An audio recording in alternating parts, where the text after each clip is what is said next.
sommes justes non pas à cause de nos œuvres, mais à cause de ce qu'il a fait pour nous à la croix. Nous sommes dans la maison du Père. Est-ce que vous êtes dans la maison du Père? Hein? Dieu est ici et nous voulons adresser une prière fervente. Tous ensemble, élevez vos voix. Je ne suis pas le seul à prier, mais tous ensemble, nous prions, Seigneur, pour l'avenir de cette vision que tu as déposée dans les cœurs, dans le cœur de Bernard, de Laure et aussi l'ensemble de toute l'équipe.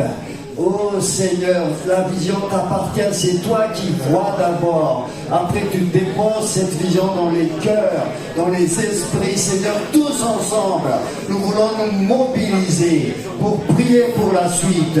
Parce que si tu permets certains obstacles, c'est pour nous faire passer à un niveau au-dessus, à une dimension plus grande dans ce pays pour propager ton royaume qui est déjà là, Seigneur.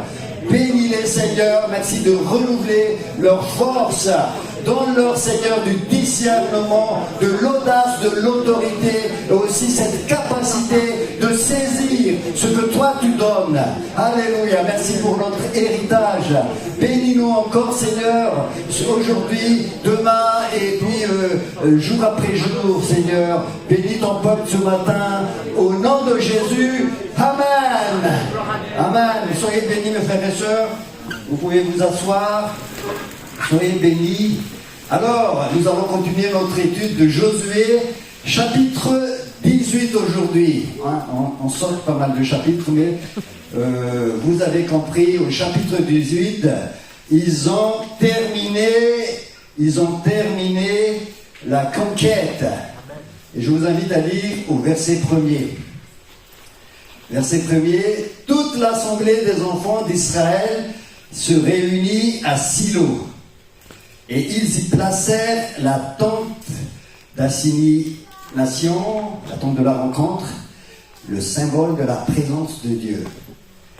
Et le pays était soumis devant eux. Soumis. Verset 2. Il restait 7 tribus des enfants d'Israël qui n'avaient pas encore reçu leur héritage. Josué dit aux enfants d'Israël, « Jusqu'à quand négligerez-vous de prendre possession du pays que l'Éternel, le Dieu de vos pères, vous a donné ?» Le pays est soumis, on a presque terminé, mais il y a encore quelques enfants d'Israël qui n'ont pas reçu leur héritage. Et le Seigneur me dit, il y en a encore beaucoup qui ne se sont pas emparés totalement de ce que Dieu a donné. Rappelez-vous, mon serviteur Moïse est mort, mais lève-toi Josué et va prendre en héritage le pays que je donne. Dieu donne. C'est un don de Dieu. C'est par grâce que vous êtes sauvés, par le moyen de la foi. Cela ne vient pas de toi. Ce n'est pas tes œuvres qui vont permettre de saisir. C'est parce que Dieu donne. Donc tu as seulement à faire ce geste de la foi. Je reçois. Il y a des choses que Dieu veut encore te donner. Il y a des choses que Dieu encore veut te donner pour que tu sois équipé. Équipé pour l'œuvre du Seigneur. C'est ce que j'appelle le revêtement de puissance. Tout est accompli, mais tu as besoin d'un manteau. Le revêtement de puissance. Vous savez, Jésus, quand il a parlé aux disciples sur la terre, il a beaucoup parlé dans l'évangile de Jean, notamment au chapitre 14. Il a dit, si vous obéissez à mes commandements, moi je prierai le Père, verset 15, afin qu'il vous donne un autre consolateur. Et le terme autre, c'est allo, c'est-à-dire un autre comme moi, avec le même caractère que Jésus. Il va venir vers vous, cet autre consolateur sera parmi vous éternellement. Amen. Est-ce qu'il est là? Amen. Il est là, merci Saint-Esprit. Il a dit le monde ne peut pas le recevoir et ne peut pas le connaître, mais vous le connaissez parce qu'il est en vous. Le Saint-Esprit est en moi. Le Saint-Esprit est en toi. Dis, le Saint-Esprit est en moi.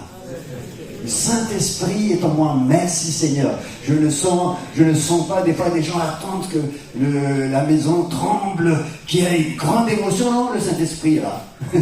Il est là. Alléluia. Merci Seigneur. Il est là. Et au verset 23 de ce même chapitre 14, c'est écrit, si vous m'aimez, Jésus continue dans ce développement-là, si vous m'aimez, le Père vous aimera et moi et le Père, nous allons faire notre demeure en vous. Le Saint-Esprit est en nous. C'est Jésus qui le dit. Le Saint-Esprit est en moi, il est là. Et c'est pour ça que nous prodigeons les fruits de l'Esprit. Vous êtes d'accord avec moi? C'est la joie, c'est l'amour. Qui a l'amour du Seigneur ici? C'est l'amour, c'est pas mes fruits, c'est pas mon fruit, parce que vous savez, c'est au masculin, c'est au singulier. Ce n'est pas mon fruit, c'est le fruit de l'Esprit. Ça vient, c'est pas moi qui produis ce fruit. Quand le Saint-Esprit est en moi, je me laisse travailler par le Saint-Esprit, je laisse le Saint-Esprit produire le fruit. Et ça arrive. Hein. Je disais tout à l'heure à une personne, tu ouvres le robinet et ça sort. Le robinet est déjà jusqu'à toi. Tu ouvres et l'amour sort, la joie, la paix, tout ce que Dieu a prévu, ça sort. Amen. Parce qu'on n'essaie pas d'imiter le Saint-Esprit. Ça ne marchera pas. Et ce qui glorifie le Père, c'est le fruit de l'Esprit. Ce qui glorifie le Père, c'est le fruit de l'Esprit. Jean chapitre 15, verset 8. À ceci, mon Père sera glorifié quand vous portiez beaucoup de fruits. C'est le fruit de l'Esprit. On est dans le contexte du sarment, des sarments et du cep. Hein, si vous demeurez en moi, hein, vous porterez beaucoup de fruits. C'est le fruit de Dieu. Alléluia.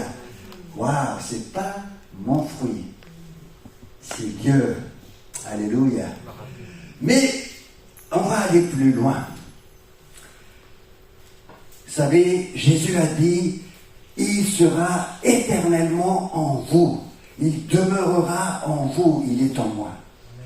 Mais quand Jésus a commencé son ministère, il rentre dans le synagogue de Nazareth et il prend la Bible, il lit Ésaïe 61, vous êtes d'accord avec moi, et il dit ceci, « L'Esprit du Seigneur est sur moi, parce qu'il m'a oint pour guérir les cœurs blessés, pour proclamer aux captifs la délivrance, pour proclamer aux aveugles le recouvrement de la vue, pour apporter la bonne nouvelle. » C'est ce que nous allons faire aussi, non?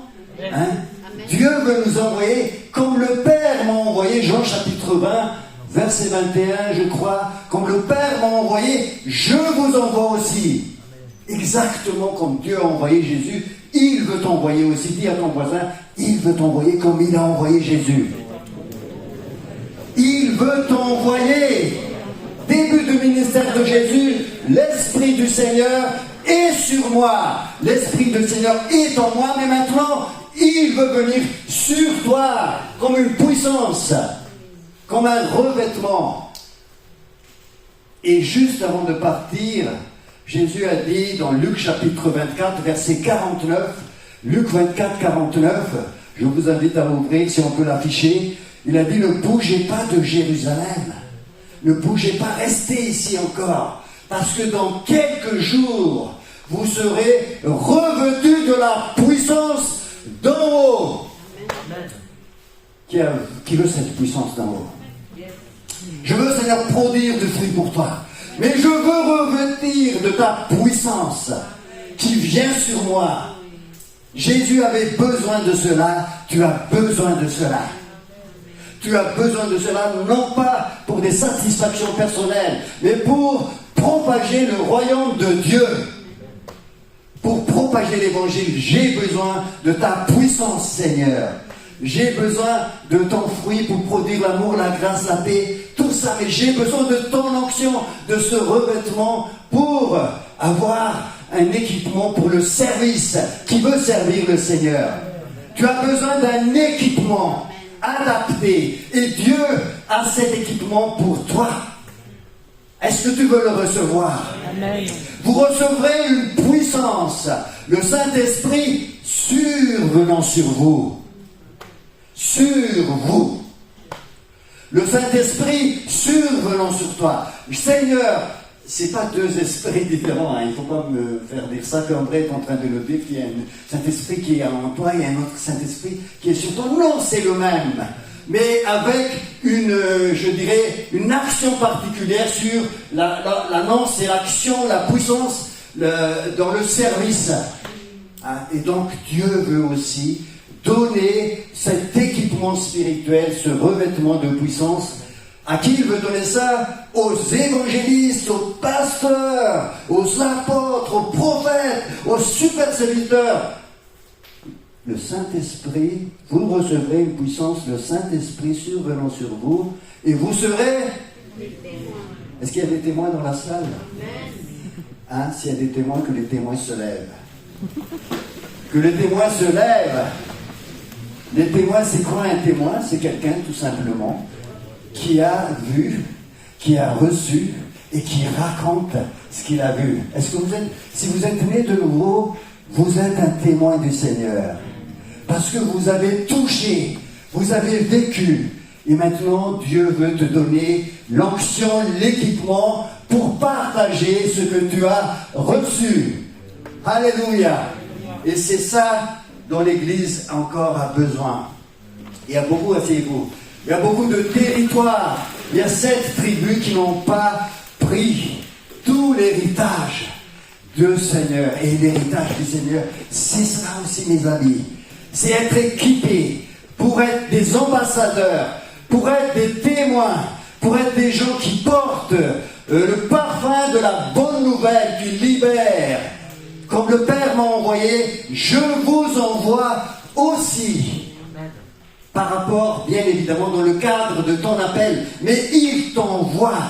L'Église est appelée maintenant à propager le royaume. L'Église qui se replie sur elle-même, qui se protège, c'est terminé, mes frères et sœurs. On est dans une nouvelle saison où tu dois te lever et dire, Seigneur, je veux aussi recevoir. Dans Jean chapitre 7, versets 36, 37, 36, 38 et 39. Jean 7, 37, 38, 39. Jésus, à la fin de la fête de tabernacle, il se lève et il dit ceci, que celui qui a soif, qu'il vienne à moi et qu'il boive. Est-ce que tu as soif? Qui a soif ici? Qu'il vienne à moi et qu'il boive. Celui qui croit en moi, des fleuves d'eau vive jailliront en son sein. Des fleuves jailliront, couleront en son sein. Et tout de suite après, verset 39, qu'est-ce qu'il dit? Il dit cela à propos de l'Esprit qui devait recevoir ceux qui croiraient en lui. En effet, l'Esprit Saint n'avait pas encore été donné parce que Jésus n'avait pas encore été élevé dans sa gloire. Jésus n'a pas été encore glorifié. C'est ça, qu'est-ce que ça veut dire, Jésus glorifié? Jésus monté au ciel. Et ça, c'était la condition. Et Jean, donc celui qui écrit l'évangile, il dit, pour le moment, ça n'a pas encore eu lieu parce que Jésus est toujours avec nous. Mais le jour où il sera élevé dans le ciel, glorifié, à ce moment-là, celui qui a soif, qu'il vienne à moi et qu'il boive. Toute la condition est remplie du côté de Dieu maintenant. Est-ce que Jésus est glorifié? Vous êtes sûr? Hein? Il est glorifié, vous êtes sûr? Donc, la condition du côté de Dieu est satisfaite. Et de l'autre côté, c'est quoi? Que celui qui a soif, qu'il vienne à moi et qu'il boive. C'est toi la vallée dans ton corps. Est-ce que tu as soif? Est-ce que tu as soif d'être témoin? Est-ce que tu as soif d'être ambassadeur? De représenter le roi de rois? De rentrer dans ton appel? De saisir ton héritage? Est-ce que tu as soif? Parce que si tu n'as pas soif, ça ne va pas marcher. En fait, j'ai une image là, j'ai partagé ça tout à l'heure, à une personne qui dit, j'ai envie de recevoir le baptême du Saint-Esprit, j'ai envie d'être rempli, je veux être bouillante pour le Seigneur. Et j'ai dit, qu'est-ce que je dois faire? Est-ce que je dois encore pleurer, demander? Je dis, écoute, c'est comme un robinet. On construit une maison, on installe tout, et à la fin, toutes les conditions, on paie ce qu'on devait payer auprès de service des eaux. Et après, il branche, la connexion est branchée, et l'eau arrive au niveau de ton robinet. Ce qui reste à faire, c'est ouvrir le robinet. Amen. Qui veut ouvrir le robinet ce matin? Hein? Il y a des gens qui cherchent beaucoup d'émotions, beaucoup de sentiments, mais tant que tu n'ouvres pas le robinet, l'eau ne coulera pas. Hein? L'eau vive.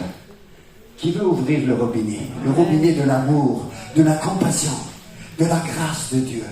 Il y a tellement de gens qui souffrent. Hein? Dieu veut maintenant utiliser les tuyaux que nous sommes. Hein? Apporter cette eau vive qui jaillira jusque dans la vie éternelle. Et c'est toi. Dis, c'est moi, Seigneur, je suis prêt. Je veux être porteur de cette vie nouvelle qui va jusque dans l'éternité. Je veux maintenant, Seigneur, avoir soif de toi. J'ai soif de toi, Seigneur Jésus. J'ai soif de toi. L'eau arrive vers toi ce matin. Et maintenant, on va prier. Maintenant, le Saint-Esprit est en nous et il vient sur nous. On prie ensemble. Ensemble, hein, c'est pas moi. Je ne suis pas donneur du Saint-Esprit. C'est Dieu qui donne. Hein? Mais ce matin, nous voulons être comme des vases prêts et saisir la totalité de ce que Dieu veut te donner, ton héritage. Il ne faut pas négliger cet héritage, frères et sœurs. Hein? On rentre dans une saison nouvelle où Dieu veut maintenant lever son Église, nous tous, temple du Saint-Esprit. Libérer la puissance du royaume de Dieu, l'amour de Dieu. Levons-nous et chantons encore avec Loïc. Loïc va nous conduire dans un chant vraiment pour que nous puissions recevoir avec simplicité et avec foi cet héritage, être revêtu de l'onction de puissance. Et nous allons prier pour vous.